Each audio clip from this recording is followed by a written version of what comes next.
Welcome back to the Women in AV podcast. I'm your host, Erica Carroll, and today we are diving into another inspiring story of a woman breaking barriers in the audiovisual world, celebrating their accomplishments, and working towards better visibility and representation in pro AV.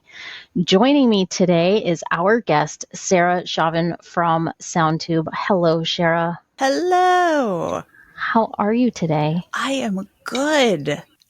Tired, but good. Yes.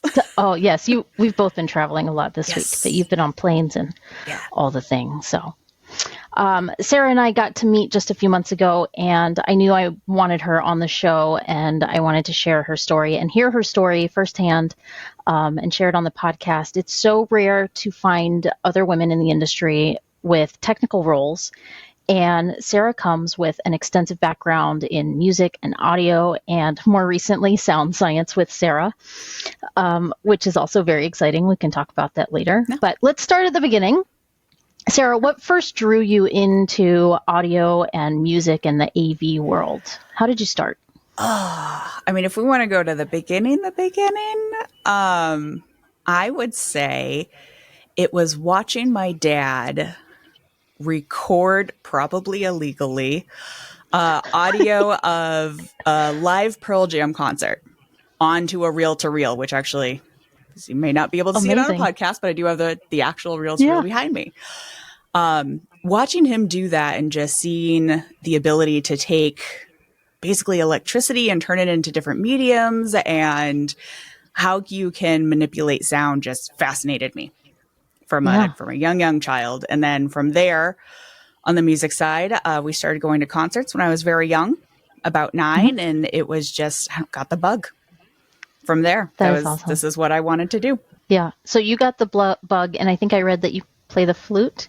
Yes. Yep. So flute was my primary in college. Definitely dabble in the more analog synth, developed a bad pedal habit for a little while. So weird sounds, anything I can do to make my flute sound weird is just awesome. That is awesome. Yeah. So now fast forward, I know that you were at Biamp for a while. Mm-hmm. Can you tell me a little bit about what that looked like? Because what we try to share sometimes is what that path looks like in AV is not always linear. And I know that yours maybe wasn't as linear either. Now you're a sales engineer at Soundtube. So what did that path look like for you? Yeah, absolutely. So when I started at Biamp, they were really creating this new department and they had no idea what it was going to be. So they called it inside sales and, basically knew that they needed some sort of additional sales help or reinforcement for maybe those like mid to smaller tier integrators that someone in the field just can't get to every day. So they literally handed us a list of accounts. It was me and one other person. And they said, we don't know what it's going to be. Here's a sales goal. Here's your accounts. Here's a computer. Have fun. Good luck. So, yeah, exactly. I will say I found out very quickly in that role that the best way to be successful was to be technical. And that I would have more integrators contacting me if I could answer their question over the phone. And even do DSP programming over Teams or Zoom, they would just continuously come back to me. So eventually, over time, over a couple of years, that continued to be successful. And then I started to train people on how to do that, which we expanded the department pretty significantly. By the time I left, I want to say that department was about 11 people. That's incredible. Yeah, thank you. And I was the one that headed up and actually created the sales strategy with the idea of us being junior design engineers. One of my guys, Jimmy, actually put it perfectly once. We're the design engineers you don't have to hire. Our cost is using our stuff. Yeah. And so creating that philosophy and, then once I learned as much as I could about the technology, then I learned how to train people about the technology. And so it really was kind of the path was, we have no idea what this is going to be. Here's a role. It could be anything. We could have dialed for dollars, but really had an amazing opportunity to kind of create and develop something new and different there, which has now kind of led me to my more sales engineering role here at Soundtube. So what do you do now with Soundtube? So I head up our entire pre-sales and technical training division. So I do all of our pre-sales design assistance, all of our ease mapping, product recommendations, specifications, as well as, making sure that we're properly interoperable with other devices when we're talking about our network devices, but also develop all of our training material and more technical marketing material. You've really gotten this huge opportunity where you stepped in and said, okay, good luck. And you built up a team and you took all the resources you had. That's inspiring and incredible. Great job. No, it was a lot of fun too. And I don't want to, move over that. It was a ton of fun to do that. I totally get that. When I started at Digital Projection, I actually applied for a different role that was more like a secretarial based. It was actually event planning when, back in the days of taking reps on rep trips and yeah, exactly. And they gave me an amazing opportunity. They looked over my resume and they said, you'd probably be really good at that, but I'd like to offer you this other job as an applications engineer. And then I started doing geometry for a living. And it was the same thing where, the applications team, which in our world, an applications is like the application in which you are using the product. Yep. You and I know that. Yep. Exactly. Yeah. Yeah. But it was the same sort of thing where it's a free service and literally, free math for all kinds of applications and doing like 4K video walls and, making massive screens with edge blending and the math that goes into that because, light on top of light is additive. And anyways, I totally get that. I excelled because I was able to be technical and then I got to train. And that's really where I fell into my sweet spot, was teaching people the technical stuff. So I share that with you in being able to take something technical and simplifying it so that people can understand it. Yes. Yeah. I actually just had this conversation with a friend of mine in a similar role, but in a different industry the other day, of how I feel like part of my job is just engineer interpreter. Yeah. And taking the technical stuff and putting it in a more understandable language, if you will. Absolutely. Now, we all know that you could not have done it on your own. And I know that you have said that you're committed to coaching and mentoring. So can you share a story of someone you mentored or who mentored you and how it influenced you? Absolutely. So I would actually talk about, or would love to talk about, my very first mentor. Okay. Kind of in the industry, going back to when I was working for a small mom and pop music store in Massachusetts. The owner of the store is a woman named Marlene. So her and I are still friends to today. I actually just had dinner with her a couple of weeks ago. Really, beyond just seeing another like strong female, and again, another very male dominated industry, just how intelligent she was and how willing she was to teach me about business, about products, about anything and everything was just hugely vital to my success, I think, in the industry. That's awesome. And she's a little powerhouse. I want to say she's 71 and still running the store. That's amazing. Yeah. So she was just awesome. And it really was she kind of took me under her wing, and I, of course, would ask a million questions about everything. And she just had a ton of patience with me and just invested in me so much.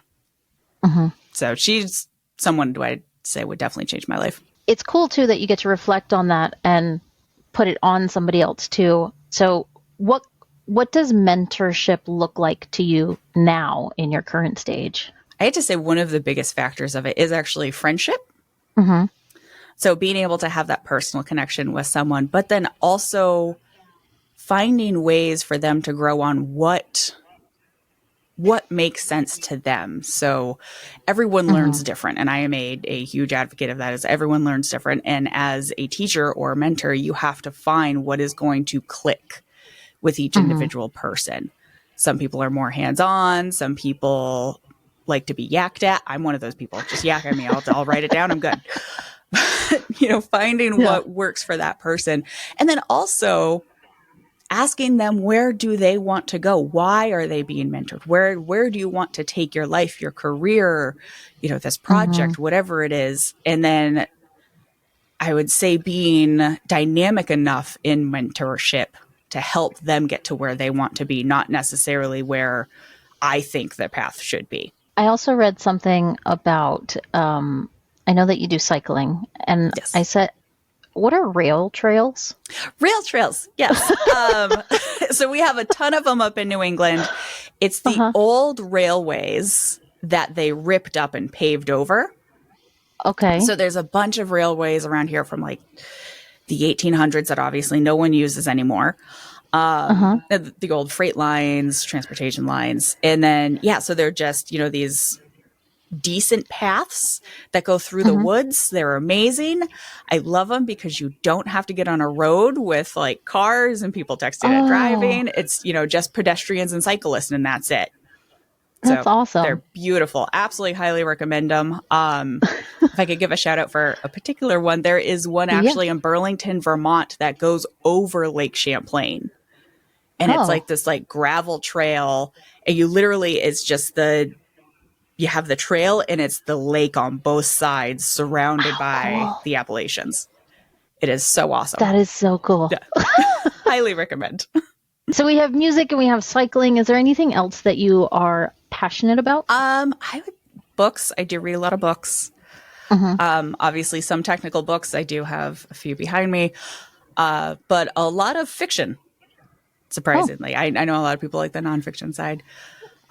Big into fiction, particularly I have a personal goal of making it all the way through Kurt Vonnegut's fiction collection. I'm about a little bit more than halfway.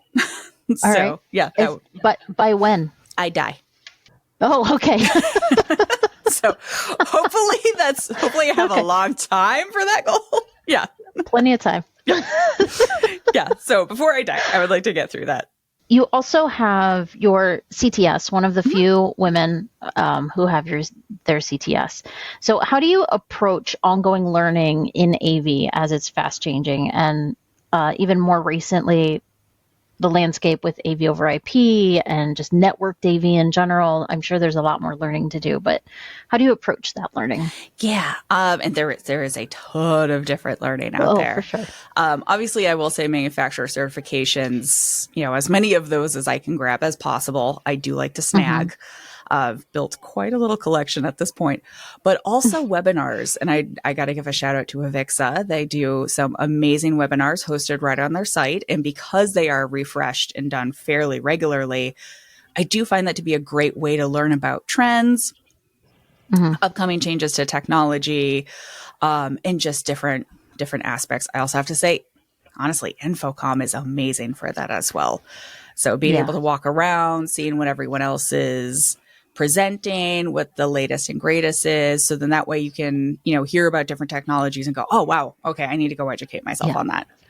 Yeah. So those are the main ways I would say I try to keep up with it as much as possible. Yeah, very cool. And in that spirit of learning, what are you reading or listening to, or what have you learned recently that is worth sharing? Don't drive with Peter Melvin.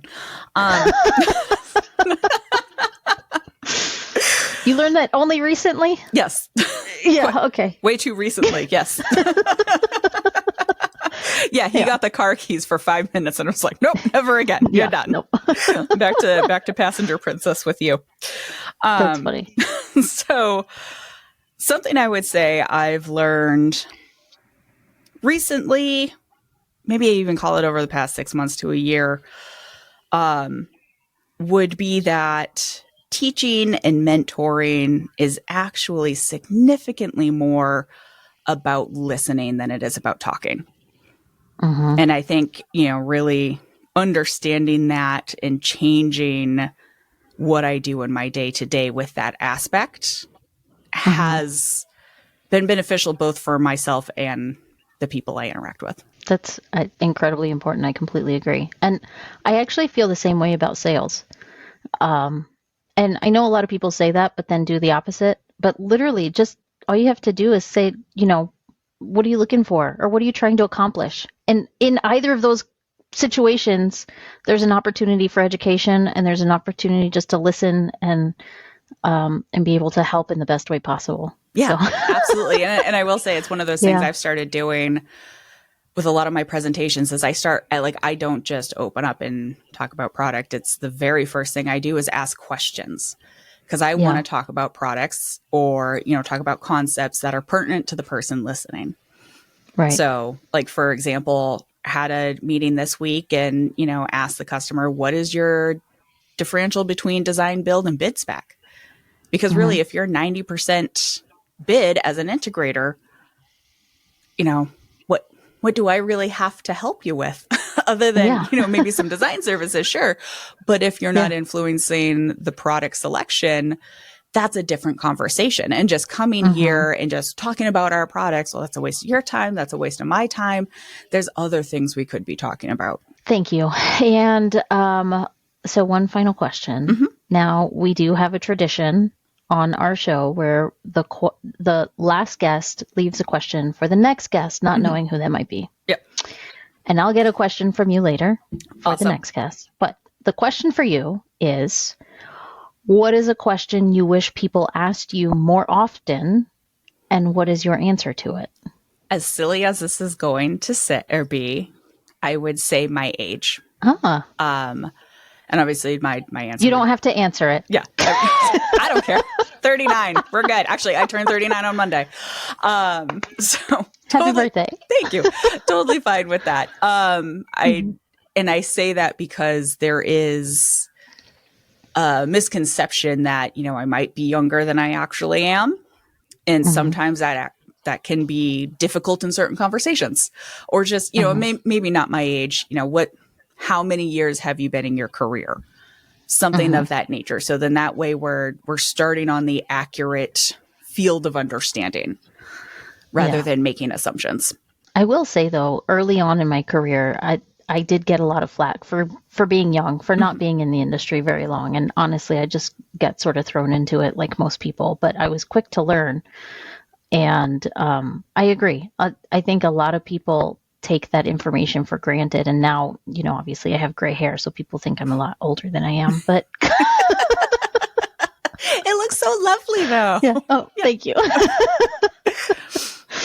Yeah, but I agree because I think that it helps to justify, your stance in the industry, how qualified you are, and how knowledgeable you would be in a particular conversation. Yeah. And I think that still happens all too often of, people, if I'm standing next to my husband, who's also in the industry, people naturally talk to him about it because they think I wouldn't know. But I'm actually quite a technical person. So yeah, exactly. Yeah. Yeah. It is. Yeah, it's just one of those things that it helps the conversation move forward and properly. So, and it's still something I run into today that, oh, you're fresh in your career. And it's like, I've been doing this for 20 years. Right. Not quite as fresh as maybe, my little chubby baby cheeks make me look, but yeah, it's okay. That's funny. Awesome. Thank you, Sarah, so much for sharing your story with us on this episode. It has been such a pleasure having you on and sharing your insights and experience. And Sarah, where can people find you? LinkedIn. It's probably the best place to find me. I don't know what number Sarah Chauvin I am off the top of my head. But it's Sarah Chauvin at Soundtube. They'll find you. There you go. I mean, the picture is me with a line array cabinet. It's not not too hard to miss. So easy enough. Awesome. Well, thank you so much. This has been amazing. It was so awesome to talk to you, Erica. Awesome. Thank you so much. And you can find me in all the social places with the handle at the Erica Carroll. Thank you again. And to all our listeners, as always, if you're listening to this as audio only, please be sure to check out the YouTube version and vice versa. If you're watching this on YouTube, you can also find us anywhere you get your podcasts. And remember to check out some of our other AVNation shows, like our friends over at State of Control. The network for the AV industry. What are you listening to? This is AV. This is AVNation. This is AVNation. This is Erin Marmoran of EdTech. The world of higher ed AV is growing rapidly. That's why each month we hear from the best and brightest from colleges and universities all over the U.S. Check out EdTech on AVNation.tv or wherever you get your favorite podcasts.